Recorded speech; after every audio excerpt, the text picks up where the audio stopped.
My name is Jasmine, and I am a recovering drug addict. My name is Richie Farrell, aka the Old White Junkie. And we are your hosts for Exit Team Nashua. Our mission is to bring recovery into the living room. Last year, over 72,000 Americans died of an accidental overdose. That's almost 200 Americans every single day. We will bring you guests with real-life experiences with addiction and recovery. Welcome to Exit Team Nashua. Hi, welcome to Exit Team Nashua. My name is Jasmine, and I am your host. Bobby, our co-host, will not be joining us tonight. He will be dearly missed and loved. So I'm really excited about tonight's show. I'm just going to dive right into it. I'm going to introduce our guest, Jake. Hi, Jake. How are you? Good, and you? I'm good. So, guys, Jake's going to freestyle for us. Yeah, that's not happening. That's not happening. How fun would that be, though, if you did? All right, so I'll stop harassing you. I just immediately like to do that. So our show is about bringing recovery into people's living room. And so we have viewers who watch from all over the country on our YouTube show. And so the show airs in the city of Nashua, and it airs on public access TV. So we're going to go right into people's living rooms. And so the goal here is that people can identify and connect with our sufferings, but see that there's hope and that there's a way out. Exactly. So what brings you to the show? What qualifies you to be on the show? What kind of experience do you have with addiction? So my name's Jake Howard. I'm 26. I'm actually coming up on 2 years and 4 months sober now. Yeah. So that's a big deal to me. I grew up in Bedford, New Hampshire. I had a great family, older sister, younger brother, loving family, no real reason that you would ever think an affluent, wealthy Bedford household that was not broken, that I would end up going down the road that I did, mm-hmm. But I definitely always had the spiritual malady. So hold on. So, because you and I we're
My name is Jasmine, and I am a recovering drug addict. My name is Richie Farrell, aka the Old White Junkie. And we are your hosts for Exit Team Nashua. Our mission is to bring recovery into the living room. Last year, over 72,000 Americans died of an accidental overdose. That's almost 200 Americans every single day. We will bring you guests with real-life experiences with addiction and recovery. Welcome to Exit Team Nashua.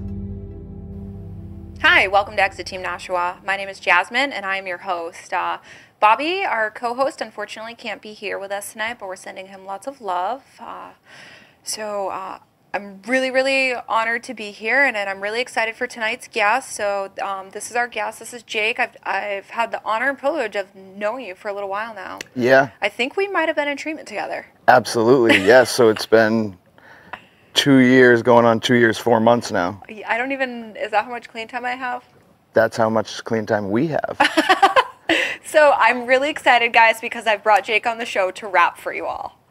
Yeah, so I am a hip-hop head. However, I'm not a rapper. I may look like a white rapper, but I'm not a rapper. It's the beard. There will be no freestyles tonight. It would be really embarrassing if I tried to freestyle. I feel the same way, and I'm not willing.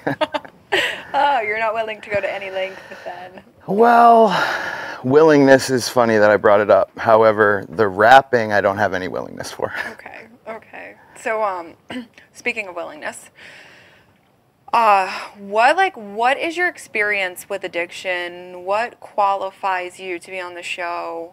You know, so before we dive right into it, so the purpose of the show is to bring recovery into people's living room and to let people know, you know, there's hope. And so we always like to, you know, touch on people's experience, whatever that may be, family member, you know, personal life experience, a loved one's experience, whatever your experience is with the suffering of addiction, so people can identify with that and let them know that there is hope and that there is a way out. So, Absolutely. So I know your story, and I'm honored to know your story, but our viewers don't. So, Exactly. So let's let them know. So a little background to me. As we were saying, my name's Jake Howard. I'm 26. I grew up in Bedford, New Hampshire. I had a great family, a great upbringing, happy home. I didn't come from like a broken home. I didn't like have abuse necessarily. There was no reason for me to end up going down the road I did. Like growing up, older sister, younger brother, loving family, great parents. I thrived in sports. Like I played basketball my whole life. That was like one of my outs, you know, but I'm dyslexic, and I was diagnosed with bipolar disorder when I was in school. So like I always had a spiritual malady. What is the spiritual malady? It feels like you're missing something. Like that's how I would describe it. You feel different, you know, and it's like, you feel out of place, like you're not normal. Like, why am I not like everyone else? Why doesn't school come easy to me? Why can my sister get good grades? Why can't I? You know, why is it that I just feel different when I'm in a room full of people? And that's how I would like describe it. So you identified with that feeling at like what age? Early. I would say like as soon as I started grade school. Okay. All you know, like elementary school. Okay. So you just never like felt a part of.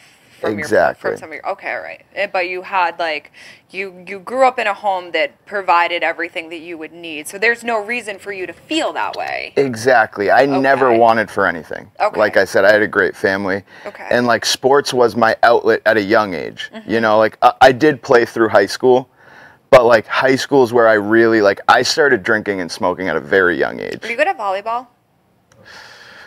I haven't played much. Okay, good. So I don't want you on my team. I'm starting a team this summer. You're not on my team. Well, I am an athlete, so I might be an asset to that team. You can come to the tryouts then. Okay. Yeah. Okay. We'll see how I do. Yeah, so like I started drinking and smoking at a young age because I always felt like I needed something to make me feel okay. So like I'd say 11 years old, I started like smoking pot and drinking. So what happened? Like what was the effect produced from doing that? I immediately, I mean, it almost started where like I was delusional then, where I thought like I'm cool now because I smoke weed or I drink with older kids. So you felt cool, so you felt a part of. Exactly. Okay. So it gave me what I was looking for, is like, this is who I am. This is what I'm going to identify as. Like the cool kid that's like a stoner and smokes pot, or the cool kid that drinks and parties with the older kids. Okay. And it made me feel okay. Like it immediately, like I had that addict feeling. The first time I ever used, I literally remember telling myself, and this was actually with Adderall. So like I did Adderall one day in school, and I remember telling myself, literally, I was like, I'm going to do this every day the rest of my life. I remember the first time I tried Adderall, I was like, this is every everything I've ever been missing. Exactly. Yeah, I was like, and I proceeded to do it every day for a week, and then had to tell my dad, I can't go to school because I'm deathly ill and I'm not leaving my room for 3 days. but my room was immaculate. Everything was so organized, so clean, Exactly. so put together. Exactly. But it's like normal people like experiencing that. Like I'm like, I don't know, freshman, sophomore in high school, Yeah. and I'm like deathly ill for 3 days. But like, why didn't I stop? Meanwhile, everyone else in high school is like going on along with their lives and like National Honor Society and like doing all these things. Exactly. And I'm over here like scrubbing my floor in my bedroom from Adderall, thinking Yeah. it's like the greatest thing ever. And I felt okay. Yeah. Like as like crazy in my mind as I was, like it made me feel like I was normal. Okay. You know? Yeah. And it gave me that feeling. So I'll fast forward a little bit, like to really justify like why I'm here and what I've been through. So like from the age of 17 to about 24, I've been in and out of being incarcerated. Okay. I've been to So I want to ask you something. Would you say that you acted out behaviorally to treat the internal condition that like? just as much as I became fully addicted to drugs, heroin, crack, anything. I mean, I've done it all, and I've been addicted to it all. I was addicted to the lifestyle. Okay. And yep. that was one of the biggest things for me to ever get over and deal with in treatment, is like being addicted to like money, power, respect. So like when high school ended, because you felt like you were missing something, so you exactly. would do all that. Okay. So like when high school ended, that's how I identified. Like people called me to get their drugs, so I felt important. I felt needed. I felt like I had friends. Okay. You know, so Yeah. like obviously through using and dealing, it put me in and out of jail nonstop like a roller coaster. But I was so delusional in active addiction that like it was cool. Mm-hmm. Like I had more on my rap sheet. I had more cred. That badge of honor. I had more street cred because like I did a dude, bid, you're really cool. and like I did a county year, and now I've done this. I get it. And every single time I got out, it was like I was so sick. I would like be in jail, and I would be like stacking up my books, so I knew when I got out I had re-up money, or I had money to get high. Like that was the first thing I was going to do. It didn't matter if I did 8 months straight, 8 months clean and sober, but I wasn't working on myself. I wasn't doing anything in those 8 months. It was literally just like a spin dry cycle. I was just looking forward to the next high, really. Yep. So I asked about the behaviors because so I started acting out behaviorally probably in middle school. I started to suffer consequences. I mean, my first time getting suspended from school was in like 6th grade, I think, for fighting. Mm-hmm. But it was because I felt so uncomfortable on the inside, and like I felt so much chaos, and like I literally just wanted to run out of my own body, and like I didn't know what to do with that. So I projected that onto other people, and I would act out. And when I did those things, I felt okay. Exactly. Which created a lot of chaos in my life, and I've done a lot of jail time. Yeah. Because I didn't know what to do or how to treat that, and if I wasn't treating that, I'm not okay with alcohol and drugs. I was acting out behaviorally. Yep. To treat it. So. Yeah, I mean, I can relate completely because like fighting was a huge part of all of that 17 to 24. Mm-hmm. Always fighting. In high school, getting suspended for it. Like I thought that was okay. I thought that was cool. So where was your family during all this? They never stopped supporting me for the most part. You just sucked the life out of them. I stole from them, hurt them, like anything that you could possibly think of in my active addiction, I did. Like I wronged all of them. They're the real MVPs. Absolutely, 100%, 100%. And so like people say that you have to have a bottom or like a rock bottom. I don't think everyone does. Mm-hmm. I know for me, like for the first time in my life where I got the willingness. So I got incarcerated, and this was after I had my daughter. Okay, so I was locked up. So how old were you? 23. 23. Okay, and so you just had a baby at 23, and you're a full-blown heroin addict? 100%. Okay. I was actually arrested at the hospital. Oh no! Stop. My daughter was there. Possession with intent to distribute. It was terrible. No kidding. We have a question. I see that. Yeah. Do you want to read it? That. How did you get away from the attraction of the gangsta lifestyle? So that's such a good question. It's a great question, and I would jump right into the fact that like I worked the 12 steps, and like I worked them the way they're supposed to be, like worked, laid out, and I did a lot of personal inventory. And I had to I had to look at myself and who I was and see why I acted the way I did and why I portrayed myself to the outside world the way I did and why I wanted to be that way. So it took a lot of work. And hold on, what were the findings? Oh, I mean, first of all, super selfish, self-seeking, like ego-driven. Scared. Of course. I found out that Of I was course. really just scared of everything. Yeah, fear. I mean, Yeah. fear's the biggest thing. But it's like you have to walk through that to grow. Yeah. Like, was I fearful of coming here tonight? Absolutely. Did I know that it would help me and I would grow and it could help other people? So, like, that's what we do in recovery is we show up. Yeah. So I'm like, you know what? I respect Jasmine.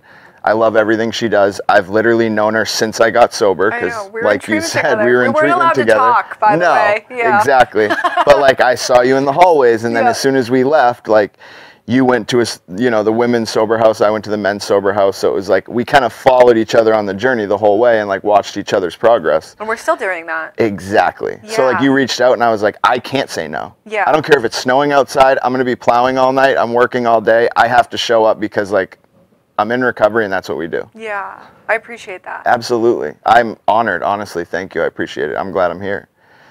But yeah, the gangsta lifestyle. So I also had like a coming to reality moment where I had a great 12-step coordinator and he was very ego driven still, and like working in recovery. And so I had that like that desire, like he had what I wanted. And I told him, I was like, you know what I really respect about you is you didn't change who you were to get sober. And my biggest fear was like, okay, but like I still want to be who I am. I don't want to be able to like, I thought getting sober was losing my identity as who I was. Like, okay, I can't be like, I just who I am as a person, how I carry myself. I thought without the drugs, like who is Jake Howard? Like, who am I? I had no idea who I was. Exactly. Yeah. But like, I was able to keep some of the traits that make me me and still be the same exact person and like always catching wreck, laughing, joking, enjoying. Not rapping. and but be genuinely happy and not hurting people around me. Yeah. Because like I learned in recovery, it's like through working the 12 steps, I had the obsession removed. So like when I wake up every day, it's not about like I wake up and I'm like, I don't want to use today. I just hope I get through the day without using. It's like I need to become a better person. And how can I become a better person today? And that's the ultimate goal now. I don't even think about using or not using. Like I don't. No. Just like I wake up and it's just like what is my purpose? Like how are you going to direct me? How are you going to just like help me stay on track with that? Help me not get lost in me. And that's the blessing. Yeah. Though. Like honestly, I don't ever on a day-to-day basis think like, oh, I want to get high. Or Yeah. like I want to pick up narcotics and do drugs. Like I don't have that problem today. And As a that's matter like of fact, when something like that comes across anywhere, I just start laughing, thinking about how terrible it would be. exactly and ruin everything that I've worked so hard for, for Yeah. over 2 years. So it's like that's one of the biggest blessings. And like being a father to my daughter today. And like I remember You show up for your daughter. I told myself that in treatment and my last stint in jail, I said, I am never going to be away from my daughter again without me being the one that chooses it. Like right now, I was arrested at the hospital and I did 8 months straight. And I was like, after this, I will never take time away from my daughter again. And I was able to like fulfill that promise through going to treatment. So we have another question, which is great because you've talked about the suffering and what you've been through. And you started to discuss your bottom, but we got off topic. So before we answer this question, I want to know what your bottom looked like. Okay, so the last time that I was ever incarcerated, Valley Street Jail, Manchester, Ugh. New Hampshire, I got in trouble for basically smuggling drugs into the facility. So introduction into the facility I was charged with while I was already there doing a sentence. And I got thrown into the hole. So you got, that's like a federal offense. Okay, all right. So I was put in the hole. So where normally my bids was in like general population, laughing and joking, telling war stories, thinking that it was cool that I was there. I'm stuck 24, 23 hour a day lockdown. Which you would probably think is a terrible thing, but at that moment it's starting to look like that was an act of divine intervention.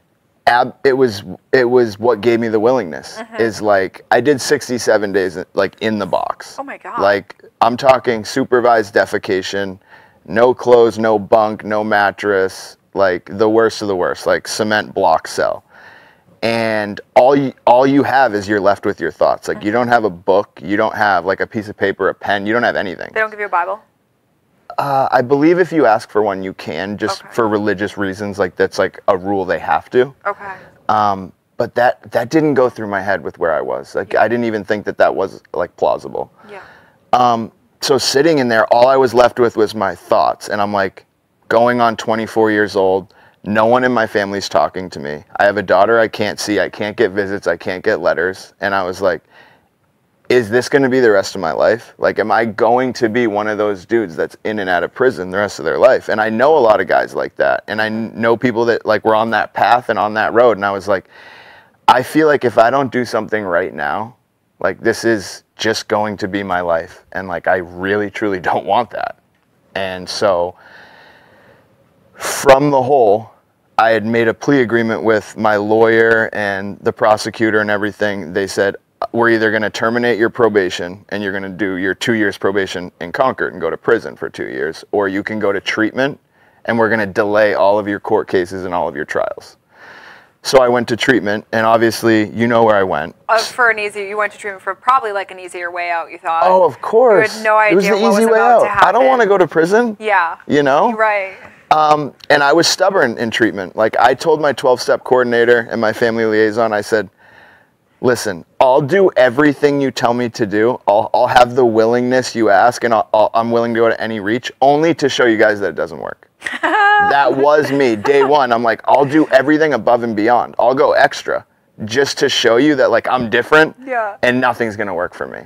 Thank God the program works. Because just because I had the willingness to do everything they asked me to do, somewhere along the line I had a psychic change, a personality change, like a coming to God moment, some say. And going there and then going to aftercare was the best thing that I ever did. It's the reason I'm sober today. And I remember my biggest fear in treatment was sober living.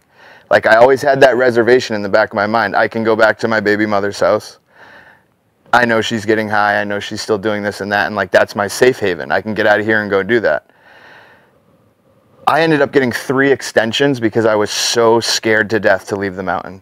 That's awesome. Like I kept writing into my insurance company, I'm not ready to leave. But like looking back on it, it was a healthy fear. I would have been scared to death if I wasn't scared to leave. That would have been a red flag. Right. If I couldn't wait to get out of those doors, it was going to be every time I got released from jail, every time I got released from previous non-12-step rehabs. I was scared to death. I was like, I can't go back to Manchester. But I bit the bullet, and I was asked the question, like, what are you more fearful of than anything else? And I was like, going to one of your sober houses. And they were like, well, then that's what you need to do. If that's what you're the most fearful of, then that's exactly what you need to do. And I know for myself, if I didn't go to like a highly restrictive, I don't know what the word I'm looking for.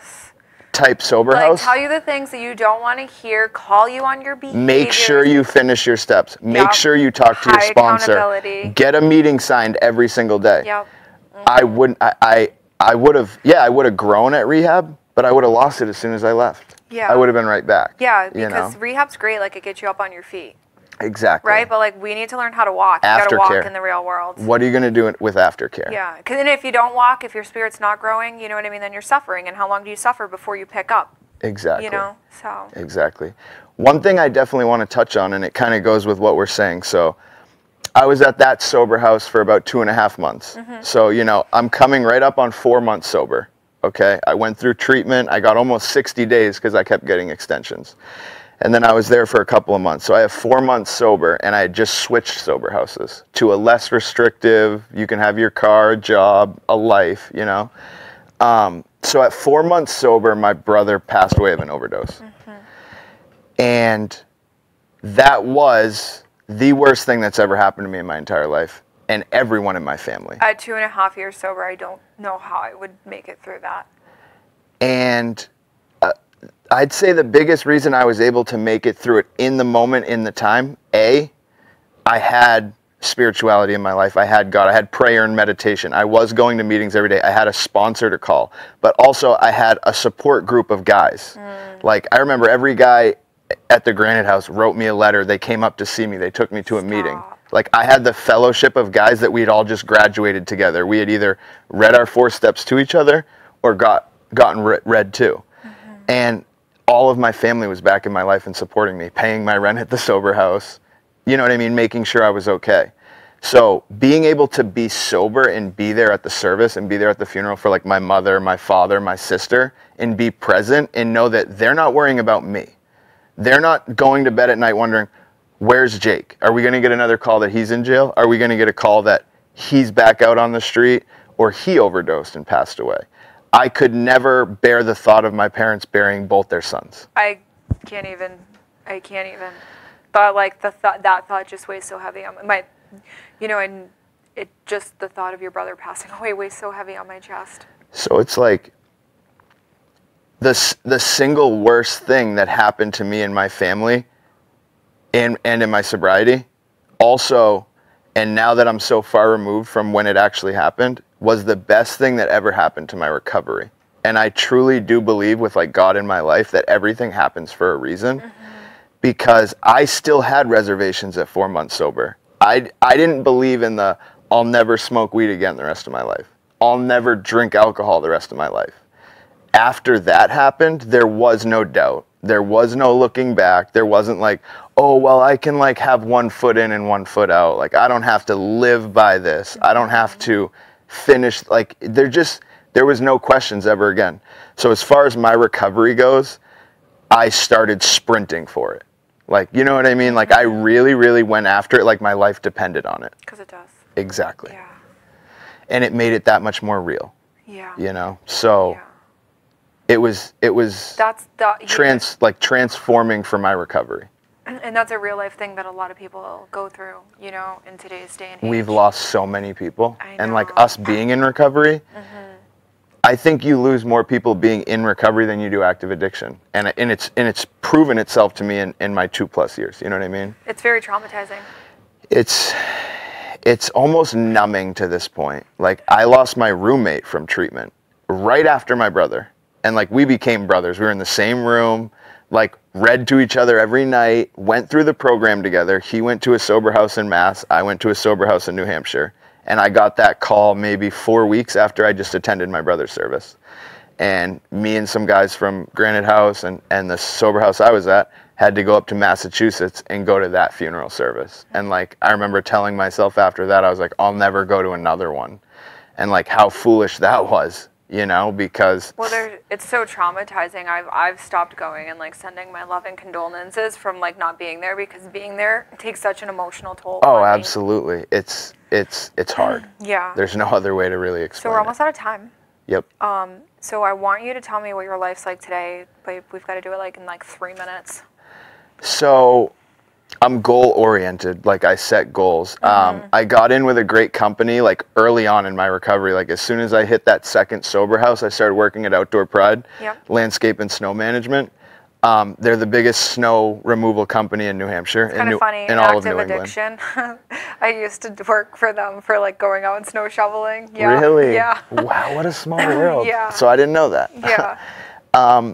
And like, through being in recovery, like, and people see that, and you show up and you're on time and you're dependable and you're reliable and you're a hard worker, and everything that we practice in this program you can apply with your work ethic. I've been able to get raises, get promotions, and like move up quickly. And so like today I'm a supervisor. I'm like a site manager in the winter. I plow, I run a landscaping crew.